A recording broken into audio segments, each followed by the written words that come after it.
श्री शिवाय नमस्तुभ्यं मित्रों। जय महाकाल, हर हर महादेव। तो मित्रों, कैसे हैं आप सब? आशा करते हैं आप सब लोग बहुत अच्छे होंगे। मित्रों, हम सबको पता है कि 15 सितंबर को पितृपक्ष के सोमवार का बहुत ही प्यारा सा, बहुत ही विशेष सा दिन है। आज हम सभी लोग अपने घर पे सोमप पित्र वाला दीपक जलाएंगे, यानी सोमप पित्र के नाम का दीपक जलाएंगे, जिससे हमारे घर में खुशहाली आएंगी, धन की कमी पूर्ण होगी और रोग बीमारियां हमारे घर से बाहर चले जाएंगे। तो तीनों उपायों को जानने के लिए मेरे साथ वीडियो में लास्ट तक बने रहिएगा। चलिए, सबसे पहले उपाय की बात करते हैं कि आखिर हम आज सोमप पित्र के नाम का दीपक कैसे लगाने वाले हैं। सामने स्क्रीन पे जो आपको दीपक दिख रहा है मित्रों, यह मिट्टी का दीपक है। ठीक है, आप अगर आटे का बना के उपाय में प्रयोग करना चाहते हैं तो आप बना सकते हैं। ठीक है, कोई भी मनाही नहीं है। आप आटे का ले लीजिए चाहे मिट्टी का ले लीजिए, दीपक आप किसी भी आकार का लीजिए, इससे कोई फ़र्क नहीं पड़ता। लेकिन जब हम अपने पितरों के लिए दीपक लगाते हैं तो हमेशा लंबी बाती लगाई जाती है। तो आप लोग बाती लंबी ही लगाइएगा। दीपक जैसा भी लेना हो आपकी मर्ज़ी है, आपकी स्वेच्छा के ऊपर निर्भर करता है। विशेष दिन है क्योंकि सोमवार का दिन है, साथ ही में पितृपक्ष भी चल रहा है। तो ऐसे में इस बाती को आप सभी लोग घी से प्रज्वलित करेंगे, यानी घी से इस दीपक को आपको आज जलाना है। दीपक तैयार होने के बाद में हमारे मन में यही प्रश्न आता है कि अब हम इस दीपक को जलाएं कहाँ। तो वैसे तो घर के मुख्य दरवाजे के बाहर जलाना चाहिए, लेकिन हमारे पितरों का स्थान जब हमारे घर में मौजूद है तो हम किसी अन्य स्थान पे क्यों जलाएंगे। आप सभी लोग जानते हैं कि हमारे पितर जो पानी पीने का स्थान होता है, घर में मटका, पिरिंडा, आरो कुछ भी हो, वही स्थान पे हमारे पितर निवास करते हैं। तो आज हम सभी लोग अपने घर में सोमवार के दिन पानी पीने वाले स्थान पे आप इस दीपक को लगाएंगे। दीपक तो रख दिया, लेकिन ध्यान रखिएगा इसके नीचे आप आखिर आसन किस चीज़ का लगा रहे हैं।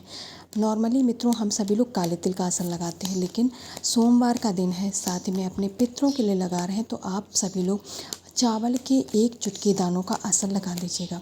लगाने के बाद में अब बारी आती है इस बाती को प्रज्वलित करने की। तो सोमप पित्र का नाम लेकर के मित्रों आप अपने घर की परेशानी, घर के कष्टों को, जीवन के कष्टों को दूर करने का निवेदन करेंगे अपने पितरों से। इसके बाद में इस बाती को प्रज्वलित कर दीजिएगा और प्रज्वलित करने के बाद में आप चले जाएंगे इस दीपक में 1 चुटकी काला तिल डाल के।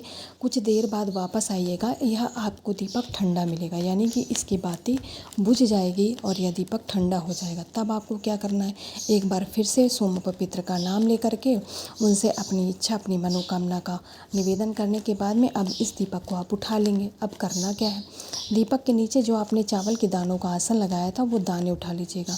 दीपक तो आप उठा करके रख दीजिएगा, आपके दोबारा काम में आएगा, मिट्टी का है तो।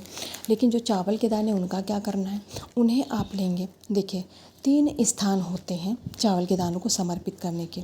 चाहे तो आप वट वृक्ष अगर मिल जाता है, या फिर बरगद का या फिर पीपल का पेड़ मिल जाता है, या फिर बेलपत्र का, तीनों में से किसी एक पेड़ के नीचे आप चिड़ियों को ये चावल के दाने जा कर के समर्पित कराइएगा, यानी उस पेड़ के नीचे रख आइएगा। इनको जब चिड़ियाँ ग्रहण करेंगी और सोमप पित्र के आशीर्वाद से मित्रों जो भी परेशानियाँ आपके जीवन में होंगी वो आपके जीवन को अर्थात परेशानियाँ आपके शरीर को, आपके जीवन को छोड़ करके चली जाएंगे और आप पूरी तरीके से पहले जैसे स्वस्थ हो जाएंगे। तो सोमप पित्र का विशेष उपाय, यानी इस विशेष दीपक को जरूर जलाइएगा मित्रों, आपकी इच्छा मनोकामना अवश्य पूर्ण होगी। अब हम दूसरे उपाय की बात करते हैं। इस उपाय को करने से धन संबंधी जो भी परेशानी होती है वो हमारे जीवन से चली जाती है। इसके लिए आप लोगों को क्या करना है, आप सभी जानते हैं कि जब धन का उपाय हम सभी लोग करते हैं तो हमें कमल गट्टे की आवश्यकता पड़ती है। ठीक है, कुछ लोगों के पास में कमल गट्टा ना हो करके कमल गट्टे की माला होती है। तो आप लोग क्या करिएगा कि यदि आपके पास में खुले कमल गट्टे नहीं हैं तो आप उस पूरी माला का प्रयोग नहीं करेंगे। ठीक है, आप 2 कमल गट्टे आप निकाल लीजिए, चाहे तो आप माला काट दीजिए, आप माला नहीं पहनते तो उसी से उपाय कर लीजिए, अन्यथा बहुत महंगे नहीं मिलते हैं, आसानी से आपको मार्केट में मिल जाएंगे। 2 कमल गट्टे लेकर के रख लीजिए, आपके हमेशा उपायों में काम आएंगे। इसके बाद में हमें तांबे का कलश लेना है, उस कलश में हम अपने घर का शुद्ध जल और थोड़ा सा गंगा जल ज़रूर डालिएगा। अब आपने जो 2 कमल गट्टे लिए हैं उन्हें अभी हमें इस कलश के अंदर नहीं डालना है, उन्हें आप अलग से लेकर के अपने इष्ट, अपने आराध्य महादेव जी के शिवलिंग के पास आप लोग पहुंच जाइएगा। इतना करने के बाद में उत्तर दिशा में मुख करके खड़े हो जाना है। अब अपना दाहिना हाथ आगे करना है, दाहिना हाथ यानी राइट हैंड, उसे आप आगे करिएगा। जो 2 कमल गट्टे लिए उन्हें उसी हाथ पे, हथेली पे रखने के बाद में अपनी हथेली महादेव जी की पिंडी के ऊपर रखेंगे। ठीक है, स्पर्श मत कराइएगा, थोड़ा सा ऊपर रखेंगे और 7 बार आपको क्या करना है, इस हथेली को आपको महादेव जी की पिंडी के ऊपर घुमाना है। घुमाएंगे तो सोमा पवित्र का नाम लेकर के उनसे आपके घर में जो धन की कमी है, जो धन संबंधी परेशानी है, उसे दूर करने का निवेदन करते हुए ही आप लोग घुमाइएगा। घुमाने के बाद में मित्रों, जब आप 7 बार घुमा चुके हो तब आपको इस कमल गट्टू को क्या करना है, ठीक है। अब इन कमल गट्टू को आप महादेव जी के शिवलिंग के किसी भी स्थान पर समर्पित कर दें। आपका मन है पिंडी पे रखने का, आप पिंडी पे रख दीजिए। माता के हस्त कमल पे रखना चाहते हैं या माता अशोक सुंदरी, कुल मिला के आप महादेव जी के शिवलिंग के ऊपर ही रखेंगे। बाकी आप किस स्थान पे रखना चाहते हैं वो आपकी स्वेच्छा पे निर्भर करता है। कमल गट्टे समर्पित करने के बाद में जो अब जल बचा है आपके पास, उसे कुंदकेश्वर महादेव जी के नाम से मित्रों महादेव जी के शिवलिंग के ऊपर समर्पित करके चले आइएगा। आपके घर में जो भी धन संबंधी परेशानी है, पैसों की आवक नहीं है या व्यापार में रुक गया है, कुछ भी हुआ हो, तो वो धन संबंधी परेशानी आपके जीवन में समाप्त हो जाएगी और आपके घर में माँ लक्ष्मी का फिर से वास हो जाएगा। ठीक है मित्रों, 2 उपायों की बात कर लिए। अब हम बात करेंगे यहाँ पर तीसरे और अंतिम उपाय की।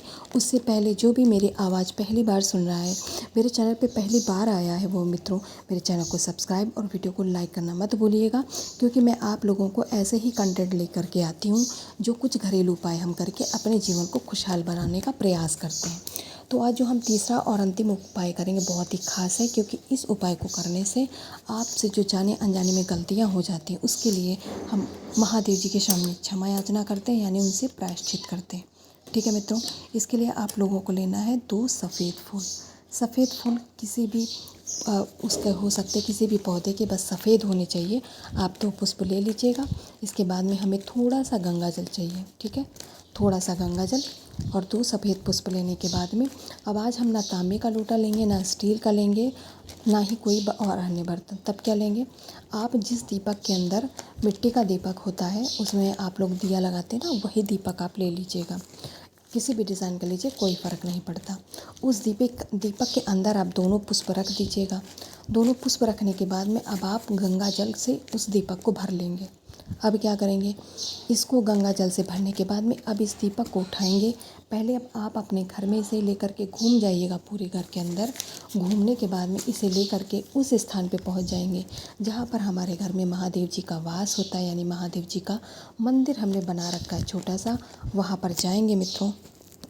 सबसे पहले दीपक को आप मंदिर में ही रख करके दोनों हाथ जोड़ करके महादेव जी से उस गलती के लिए आप लोग क्षमा मांगेंगे, प्रायश्चित करेंगे। जो गलतियां आपको स्मरण भी नहीं हैं और आपने कर दी हैं, जिस गलती के कारण आपको आपके जीवन में कष्ट हो गए हैं, यानी महादेव जी का आशीर्वाद आपको नहीं मिल रहा है, लेकिन आपको ऐसा लग रहा है कि आपने कुछ गलतियाँ की हैं, यानी हमने जाने अनजाने में जो गलतियाँ की हैं उसके लिए हम क्षमा याचना करेंगे, महादेव जी से प्रायश्चित करेंगे दोनों हाथ जोड़ करके। और जब आप इतना कह चुके हों तो उस जो दीपक का आपने जल, गंगा जल और पुष्प लिया है, उसे महादेव के शिवलिंग के ऊपर श्री शिवाय नमस्तुभ्यम मंत्र का जाप करते हुए समर्पित कर दीजिएगा। मित्रों, महादेव जी इतने दयालु हैं, इतने सरल हृदय हैं कि वो आपकी जाने अनजाने में की हुई गलतियों के लिए आपको माफ़ करेंगे, आपको अपना आशीर्वाद भी देंगे और आपको आगे जीवन में ऐसी परेशानियां ना हो, इसके लिए भी अपना आशीर्वाद प्रदान करेंगे। मित्रों, मैंने अपनी तरफ से पूरा प्रयास किया आप लोगों को तीनों उपायों को समझाने का, और मैं आशा करती हूँ कि आप लोग यह उपाय समझ गए होंगे। तो जाते जाते आप लोगों से एक ही निवेदन है, एक ही विनती है कि कमेंट सेक्शन में महादेव जी का कोई सा भी प्यारा सा नाम लिख के जाइएगा। मित्रों, महादेव जी के आशीर्वाद से आपके जीवन की सारी विपदाएं समाप्त हो जाएं। श्री शिवाय नमस्तुभ्यम। जय महाकाल।